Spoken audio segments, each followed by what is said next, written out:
There was a reason why my hubby learned how to make Chèvre goat cheese.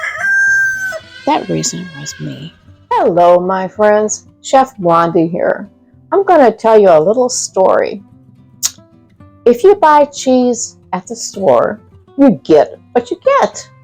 It might be delightful, or it might not suit you at all. My hubby loves Chèvre goat milk cheese, so he bought some for me. My reaction was what he not expected. It was too sour and too bitter. Taste is an unusual sense. We usually agree about what we see and what we feel, but flavor and aroma are more personal.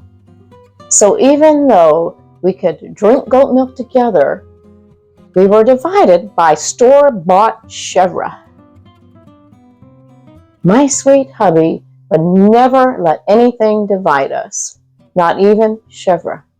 So, at his request, I gave him a present many years ago, a Chèvre cheese making kit. Perhaps, just perhaps, he could make goat milk cheese better than that sour store-bought Chèvre. Moo. Well, he's been doing that for almost 8 years now. And let's taste a piece from this year's first batch.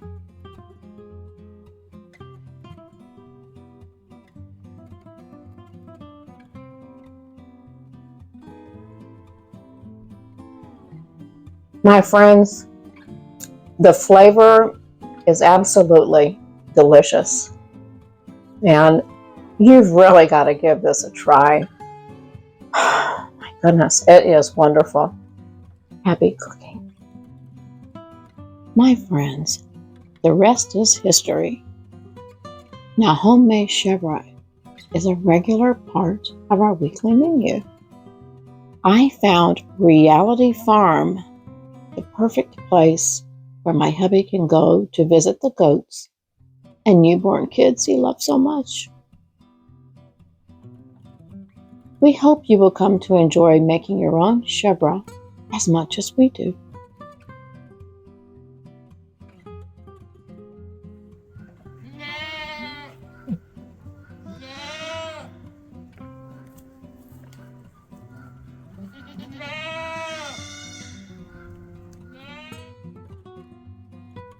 Start with a kit.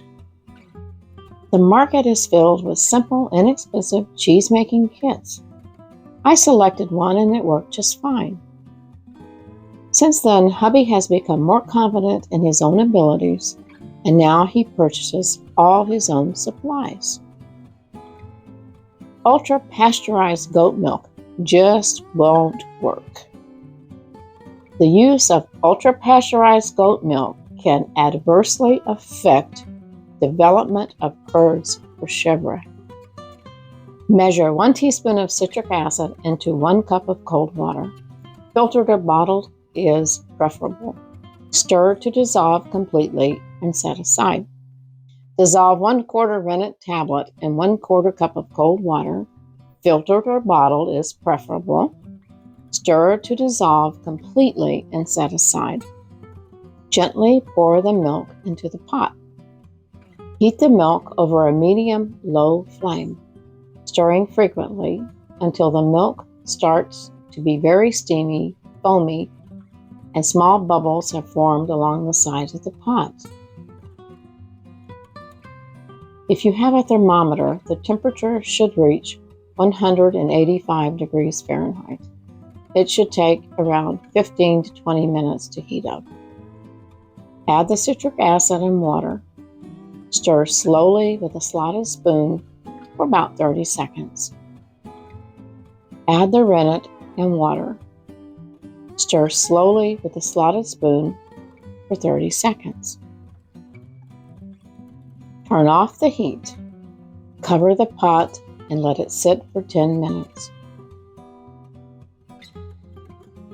You should see signs of curd formation.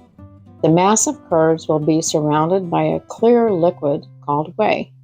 To check if the curds are ready, gently press the back of a teaspoon into the curds. If it leaves a dent, the curds are ready. If it does not, allow the curds to sit undisturbed for another 2 minutes. Always handle the curds gently. Place the colander or sieve in the sink over a large bowl. Place the layered cheesecloth in the colander or sieve, allowing it to completely cover the surface and drape over the sides. Using the slotted spoon or strainer, gently lift up the curds and let some of the whey drip back into the pot. Then place the curds into the colander. Allow the curds to drain for 10 minutes. Gently mix in the cheese salt. Spoon the curds into the mold.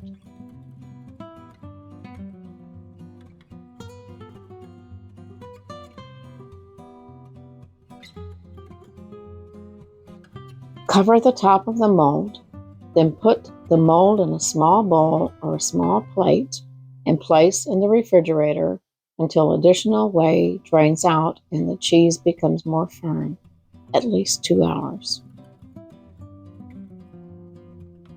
Meanwhile, sprinkle 2 tablespoons of herbes de Provence on a small plate.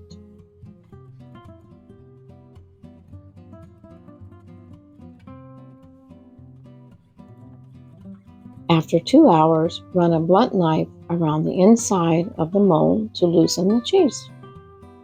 Carefully turn the mold upside down or use a small spatula to remove the cheese from the mold in one piece. Gently roll the cheese and the seasoning to coat all sides.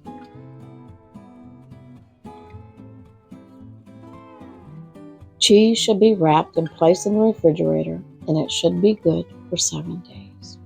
Enjoy and happy cooking.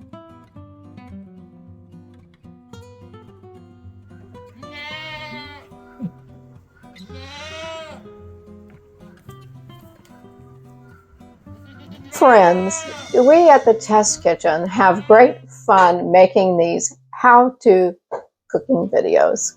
If you like what we're doing here, hit that like button and please subscribe to our channel. Most of all, we do our best to give you the kind of cooking content you want. Your comments and input are priceless to us. Please keep them coming. They make our day just a little bit brighter. Happy cooking.